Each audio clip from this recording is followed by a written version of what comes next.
Competitive exam જેવી કે TET TAT ની અંદર વારંવાર પૂછાતા પ્રશ્નમાંનો એક પ્રશ્ન એટલે કે 40% ના 25% કેટલા થાય? તો ચાલો ચેક કરીએ. હવે અહીં ધ્યાન આપો. આપણે અહીંયા છે ને 100 લેશું કે કોઈ સંખ્યા 100 છે. શા માટે 100? કેમ કે આપણે ટકા હંમેશા 100 એ કાઢીએ, બરાબર? એટલે આપણે સરળતા રહી, ગણતરી કરવામાં આપણે કેવું રહી? સરળ.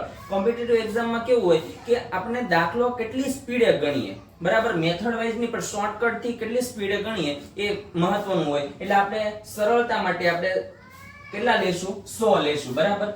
100 ગુણ્યા કેટલા ટકા? તો કે 40%. કેટલાના? તો 100 ના 40%, બરાબર?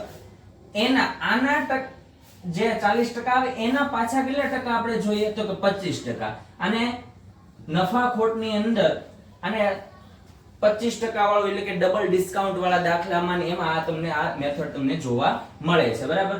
100 થી 100 કેન્સલ થાય, બરાબર? 25 ચોક એટલે 25 ચોક 100 થાય એટલે 25 થી 25 કેન્સલ થઈ ગયા. અહીંયા 40 એટલે 10 દાણ 40 થઈ ગયા. તો 4 થી 4 કેન્સલ થઈ જાય. તો વધ્યા કેટલા? તો કે 10, બરાબર? કોઈ એક સંખ્યા એવી છે કે જેના 40% લ્યો એના પાછા 25% લ્યો તો જવાબ કેટલો આવે? 10 આવે.